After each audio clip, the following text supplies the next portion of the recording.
ये ईमान, ये कामिल ईमान, ये यकीन हर मुसलमान का होना चाहिए कि उसकी किसी भी हाल में नमाज फौत ना हो, नमाज कज़ा ना हो। अगर किसी मशगूली और काम की वजह से नमाज छूट भी गई तो जैसे ही मौका मिले उसी वक्त पर उसे अदा कर ले, मकरूह वक्त देखकर। तो नमाज के अलावा अल्लाह तबारक व तआला ने जन्नतुल फिरदौस के अंदर पहुंचने के लिए बेशुमार आमाल बतलाए हैं, बेशुमार नेकियां बतलाई है कि इंसान उन नेकियों को, उन आमाल को करके अल्लाह के यहाँ एक ऊंचा और बड़ा मकाम बना लेता है, बुलंदी पा लेता है, इज्जत पा लेता है, एक मकाम पा लेता है। लेकिन उसके लिए इंसान को कुर्बानी देनी पड़ती है। जैसे कुरान करीम के अंदर आया है, ला तनालुल बिर्रा हत्ता तुनफिकू मिम्मा तुहिब्बून, कि तुम लोग उस वक्त तक कामिल नेकी को हासिल नहीं कर सकते जब तक कि तुम उस चीज को जो तुम्हें ज्यादा ही महबूब है उसे अल्लाह की राह में ना खर्च कर दो, ना लगा दो अल्लाह की राह में। यानी कि अल्लाह के यहाँ मकाम हासिल करने के लिए, जन्नतुल फिरदौस लेने के लिए हमें उन अमाल को करना पड़ेगा जो अमाल का रास्ता अल्लाह तबारक व तआला ने हम इंसानों के लिए खोला है। और जो चीजें हमें महबूब है, जिनको हम पसंद करते हैं, उन्हें चाहिए कि हम अल्लाह की राह में खर्च करें, अल्लाह की राह में लगाएं। कुरान करीम के अंदर बेशुमार जगह नमाज के साथ माल को जोड़ा गया है कि इस माल का सही इस्तेमाल करो, इसका निसाब मालूम करके इसकी ज़कात निकालो, इसका सदक़ात निकालो, इसे अल्लाह की राह में खर्च करो, इसे यतीमों पर खर्च करो, इसे गरीबों पर खर्च करो, इसे मसाजिद पर खर्च करो, इसे मदारिस पर खर्च करो। बेशुमार हदीसें और बेशुमार कुरान करीम की आयत इस बात का रास्ता मुझे और आपको दिखलाती है। अल्लाह ताला ने एक जगह इरशाद फरमाया, या अय्युहल्लज़ीना आमनू ला तुल्हिकुम अमवालुकुम वला औलादुकुम अन ज़िक्रिल्लाह। ए ईमान वालों सुनो, ए ईमान वालों सुनो, कहीं तुमको तुम्हारा ये माल जिसको तुम जमा कर रहे हो, इकट्ठा कर रहे हो, बैंक बैलेंस बना रहे हो, अपने बच्चों के लिए जोड़ रहे हो, और ये औलाद जिसके तुम शौक पूरे कर रहे हो, जिसकी तुम ख्वाहिशें पूरी कर रहे हो, अल्लाह की याद से, अल्लाह के दीन से तुमको गाफिल न कर दे, ज़िक्रिल्लाह गाफिल न कर दे, गाफिल न कर दे। वमन यफ़अल ज़ालिका फ़उलाइका हुमुल ख़ासिरून। अल्लाह का अगला ऐलान सुनो।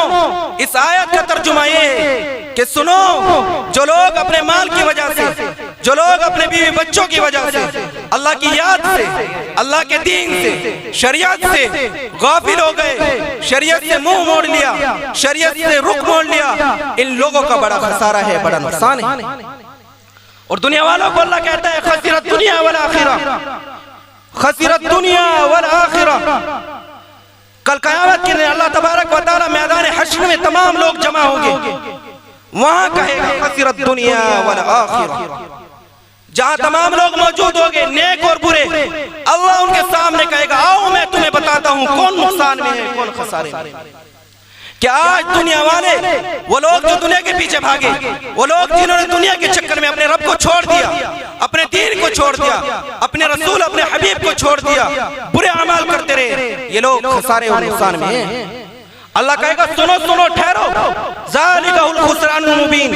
ये लोग कोई छोटे खसारे में नहीं है। आज जो सबसे बड़ा खसारा हुआ है, आज जो सबसे बड़ा नुकसान हुआ है, आज के दिन जो सबसे ज्यादा घाटे में है, वो ये लोग हैं, कोई और नहीं है, वो ये लोग हैं, कोई और नहीं है। तो भाई और दोस्तों, मेरे प्यारों, मेरे अजीजों, मेरे जवानों, अगर आप उस खसारे से बचना चाहते हो, उस नुकसान से बचना चाहते हो, तो आज इस बात को अपने दिल के अंदर लिखे और दिल की तख्ती पर लिख ले।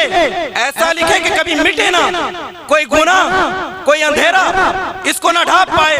ऐसे इसको कलम कर दे, ऐसे इसको लिख दे, एक ऐसे इसको लिख दे कि हम किसी भी हाल में न अपने दीन से हटेंगे, न हम मस्जिद के मीनारों से अज़ानों को सुनकर घरों का रुख करेंगे, बल्कि मसाजिद का रुख करेंगे। इस बात को ऐसे अपने दिल की तख्ती पर लिख लिख लिख लिख। मुझे बतलाइए, आप चंद लम्हों का, चंद दिनों का, चंद पलों का आप मज़ा और लज़्ज़त हासिल कर लेंगे, लेकिन क्या हम अक्लमंद नहीं है? क्या हम होशियार नहीं है? बतलाइए, आप जो तिजारत करते हैं, आप जो काम करते हैं, क्या आप उस काम में नफा तलाश नहीं करते? जब आप उस तिजारत को करते हैं, जब आप उस ठेकेदारी को करते हैं, क्या आप वहां वो फैसला नहीं लेते जिस फैसले पर आपको कामयाबी मिले, आपको नफा मिले? कौन बेवकूफ होगा कि ऐसा फैसला करे कि उसे उस काम में नफा ना हो, नुकसान हो? जब आप दुनिया के कामों में, दुनिया की तिजारतों में वो फैसला करते हो जिसमें तुम्हें नफा हासिल हो, तो बतलाओ जवानों, सोचो दोस्तों, हम दीन के मुतालिक, शरीयत के मुतालिक वो फैसला क्यों नहीं करते जिसमें हमें कब्र के अंदर भी राहत मिले और मैदान हश्र में भी हमारा नबी, हमारे अल्लाह हमसे राजी हो, हमारे हाथ में जन्नत का टिकट मिले, जन्नत की चाबी मिले। हम दुनिया के अंदर क्यों उन बातों को, उन काम को कबूल नहीं करते? बल्कि जो खसारा हमेशा का खसारा है, जिसके बाद कोई खसारा है ही नहीं और जिसकी खला को कोई पूरा करता ही कर ही नहीं सकता, तो हम उस चीज के पीछे क्यों भाग रहे हैं? आपके सामने सुनहरा मौका है, आपको अल्लाह तबारक व तआला ने इस बस्ती के अंदर सुनहरा मौका अता किया है और हर इंसान के पास एक सुनहरा मौका है कि अल्लाह ने उसे मुसलमान बनाया है, उसे जवानी दी है, उसे वक्त दिया है, उसे माल दिया है और उसको चाहिए कि उस जवानी को, उस माल को अल्लाह के बताए हुए तरीके और रसूलुल्लाह सल्लल्लाहु अलैहि वसल्लम की समझाई हुई शरीयत के मुताबिक उन तमाम कामों को करें।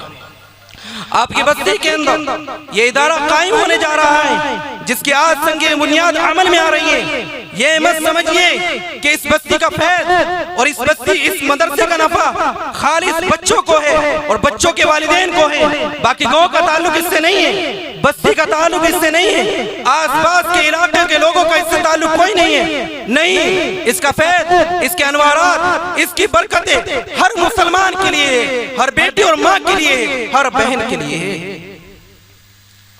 अल्लाह ने आपको एक सुनहरा मौका दे दिया है। शैतान बड़ा मक्कार और दगाबाज है, फरेबी है, वो मुझे आपको धोखे में डालना चाहता है। जहां कहीं नेक कामों की शुरुआत होती है वो इख्तलाफात में डाल देता है, गुमराहियों में डाल देता है, गलतबाती ज़हन के अंदर बिठाकर इंसान का दीनी नुकसान करवाता है। दोस्तों, आपको अल्लाह ताला ने मुसलमान बनाया है। मुसलमान को चाहिए कि वो अपने दीन का मुहाफिज बने, अपनी शरीयत का मुहाफिज बने, अपने हुफ़ाज़ मदारिस और मसाजिद का मुहाफिज बने। लेकिन आज क्या आप इस बात का इल्म रखते हैं? क्या आपको ये बात आज मालूम है कि इस दीन को और मौजूदा दौर में भी अगर ज्यादा नुकसान पहुंच रहा है तो कौन सी कौम और कौन सी लोगों से इस दीन को नुकसान पहुंच रहा है? क्या वो हमें से इस दीन को नुकसान नहीं पहुंच रहा है? बतलाओ मुझे, कौन हमारी मस्जिद के इमाम के खिलाफ होता है? क्या मंदिर वाला हमारी मस्जिद के इमाम के खिलाफ होता है? कौन हमारे इमाम के खिलाफ बोलता है? कौन इमाम के खिलाफ कैंची की तरह अपनी जबान को चलाता है? वो कोई राम और रहीम नहीं है, वो अब्दुल रहमान और अब्दुल्लाह है। क्या इस अब्दुल्लाह अब्दुल रहमान को इस बात की तमीज नहीं है? क्या इसकी शरीयत ने इसके बात नहीं सिखलाई है? अरे बेवकूफ, ये जो नाइब रसूल है, ये जो जवान है, जिसको तू हल्का समझ रहा है, जिसके बदन की ताकत को देखकर तू कमजोर समझ रहा है, ये वो लोग, ये वो शख्स है, ये वो इंसान है जिसको नाइब रसूल बतलाया गया है। ये अंबिया का वारिस है, इसके कदमों की चप्पल में भी अगर तू ठोकर मारेगा, तेरी नस्लों के अंदर दीन पैदा नहीं हो सकता, तेरी नस्लों के अंदर दीन नहीं आ सकता। तो कौन सी हरकत कर रहा है? कैसा नहीं है? कौन मसाजिद के खिलाफ जाता है? कौन मदारिस के खिलाफ जाता है? वो मैं और आप ही तो है। कौन चौराहों पर बैठकर, कौन गलियों में मजलिस लगाकर, कौन अपने घरों पर बैठकर के खिलाफ बातें चलाता है? क्या उन मजलिसों में कोई और होता है? मैं और आप उन मजलिसों में होते हैं, मैं और आप उन मजलिसों में होते हैं। क्या ये दीन ने हमें सिखाया? क्या ये हमारे दीन का तरीका है?